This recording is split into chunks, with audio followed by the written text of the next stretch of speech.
নমস্কার বন্ধুরা, আমি সঞ্জিত সরকার আর তোমরা দেখছো জ্ঞান স্রোত। আজকের এই ভিডিওটি গুরুত্বপূর্ণ হতে চলেছে। গৌড়বঙ্গ বিশ্ববিদ্যালয় বিএ প্রথম বর্ষ দ্বিতীয় সেমিস্টার অর্থাৎ ইউজিভি, বিএ ফার্স্ট ইয়ার সেকেন্ড সেমিস্টারে যে সকল ছাত্রছাত্রীদের বেঙ্গলি অর্থাৎ বাংলা বিষয়টি মাইনরে রয়েছে তাদের জন্য আজকের এই ভিডিওটি অত্যন্ত গুরুত্বপূর্ণ।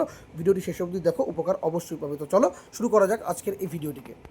তো বন্ধুরা, তোমরা সেকেন্ড সেমিস্টার বেঙ্গলি মাইনরের জন্য বিজ্ঞান সাহিত্য থেকে যে প্রশ্নগুলো গুরুত্ব সহকারে পড়বে। প্রথম প্রশ্ন, বিজ্ঞান সাধনায় রবীন্দ্রনাথের বিভিন্ন প্রাতিষ্ঠানিক উদ্যোগ ও তার প্রযুক্তি ভাবনার একটি রূপরেখা প্রস্তুত করো।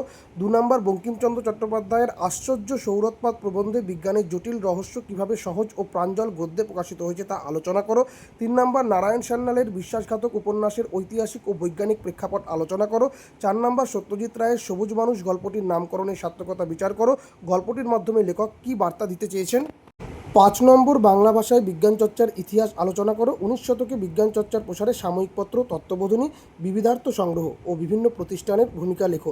6 নম্বর, স্বর্ণকুমারী দেবীর বিজ্ঞান শিক্ষা প্রবন্ধে নারী শিক্ষা ও বিজ্ঞান শিক্ষার আবশ্যকতা সম্পর্কে লেখিকার দৃষ্টিভঙ্গি আলোচনা করো। 7 নম্বর, বিশ্বাসঘাতক উপন্যাসে বিজ্ঞানীর নৈতিকতা, রাজনীতির চাপ এবং দেশপ্রেমের যে অন্তর্দ্বন্দ্ব দেখা যায় তা চরিত্রগুলির মাধ্যমে ব্যাখ্যা করো। 8 নম্বর, জগদীশচন্দ্র বসুর পলাতক তুফান গল্পটির মূল ভাববস্তু আলোচনা করো। এটি কেন সার্থক বৈজ্ঞানিক কল্পকাহিনী তা বুঝিয়ে দাও।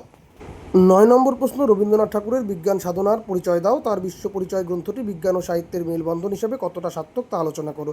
10 নম্বর, নারায়ণ সান্যালের বিশ্বাসঘাতক উপন্যাসে হিরোশিমা নাগাসাকির ঘটনার প্রভাব এবং পারমাণবিক যুদ্ধের ভয়াবহতা কীভাবে ফুটে উঠেছে। 11 নম্বর, প্রেমেন্দ্র মিত্রের লাটু গল্পে বিজ্ঞানের রহস্যের সঙ্গে যে মানবিক অনুভূতির প্রকাশ ঘটেছে তা বর্ণনা করো।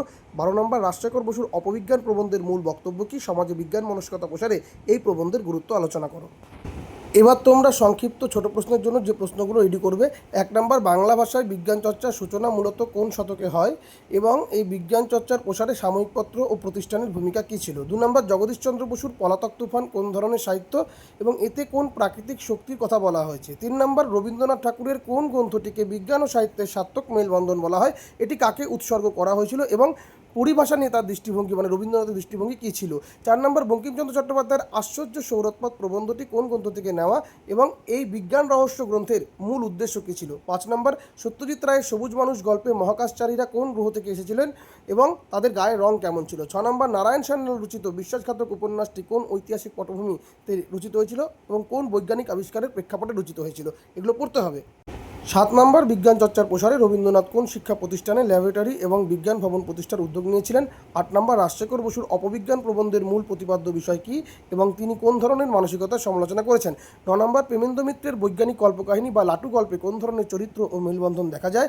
10 নম্বর, এই উপন্যাসে বিজ্ঞানীর সামনে কোন দুটি জিনিসের দ্বন্দ্ব উপস্থিত হয় এবং এর সাথে কোন বিখ্যাত বিজ্ঞানী যেটা রয়েছে ওপেনহাইমার এর ছায়া রয়েছে। 11 নম্বর, স্বর্ণকুমারী দেবীর বিজ্ঞান শিক্ষা প্রবন্ধের মূল আলোচ্য বিষয় এবং বাংলা গদ্যে বঙ্কিমচন্দ্রের গদ্যরীতির বৈশিষ্ট্য কী ছিল। 12 নম্বর, বিজ্ঞান যখন ধ্বংসের অস্ত্র বা বিশ্বাসঘাতকতা হিসেবে ব্যবহৃত হয় তখন আমেরিকা কোন গোপনীয় প্রকল্পের ম্যানহাটন প্রজেক্ট মাধ্যমে এটি তৈরি করেছিল। এই কটি প্রশ্ন অবশ্যই তোমরা সংক্ষিপ্ত আকারে রেডি করে রেখো। এইবার সবচেয়ে গুরুত্বপূর্ণ যে ব্যাপারটা রয়েছে সেটা কিন্তু পরিভাষা 2 নম্বর করে কিন্তু থাকবে। হ্যাঁ, 40টার মতো পরিভাষা রয়েছে, তোমাদের কিন্তু প্রত্যেকটাই পড়তে হবে, বুঝতে পেরেছো? তো এখানটায় যে পরিভাষাগুলো দেওয়া আছে তোমরা অবশ্যই স্ক্রিনশট নিয়ে পড়তে শুরু করে দাও এখানটায়। এবার প্রত্যেকটা আমি লেটার অনুযায়ী দিয়ে দিয়েছি কোন লেটার থেকে কোনটা কোনটা রয়েছে, তাহলে তোমরা কিন্তু পারবে। এটা তোমরা স্ক্রিনশট নিয়ে নাও। এর পরবর্তী আরেকটা পার্ট রয়েছে, ওটাও একটু দেখে নাও। এগুলো হচ্ছে পরবর্তী পরিভাষা, বুঝতে পেরেছো? তো এগুলো তোমরা স্ক্রিনশট নিয়ে ভালো মতো করে পড়তে শুরু করে দাও। আশা করছি এই প্রশ্নগুলো ঠিকঠাক করে তোমরা রেডি করে রাখলে আগামীকালের পরীক্ষা তোমরা খুব ভালো দিয়ে আসতে পারবে। সকলকে আমি বেস্ট উইশ এবং শুভকামনা জানাই। যারা যারা পরবর্তী সেমিস্টারে আমার কাছে অনলাইন এবং অফলাইনে টিউশন পড়তে চাও বা প্রিন্টেড পিডিএফ পেড নোট সংগ্রহ করতে চাও তারা হোয়াটসঅ্যাপ করো 7384384758 নম্বরে। ভিডিওটি ভালো লেগে থাকলে অবশ্যই লাইক করো, কমেন্ট করে তোমরা তোমাদের মতামত জানিও, বন্ধুদের মধ্যে শেয়ার করো। চ্যানেলটি প্রথম হয়ে থাকলে অবশ্যই সাবস্ক্রাইব করে পাশে দেওয়া নোটিফিকেশন বেল আইকনটি ক্লিক করে রেখো পরবর্তী আপডেট পাওয়ার জন্য। তোমরা যদি ভিডিওটিকে ফেসবুক বা ইনস্টাগ্রাম প্ল্যাটফর্মে দেখে থাকো অবশ্যই কিন্তু পেজটিকে ফলো করে দিও। সকলকে বেস্ট অফ লাক জানিয়ে আজকের ভিডিও এখানে শেষ করছি। ধন্যবাদ।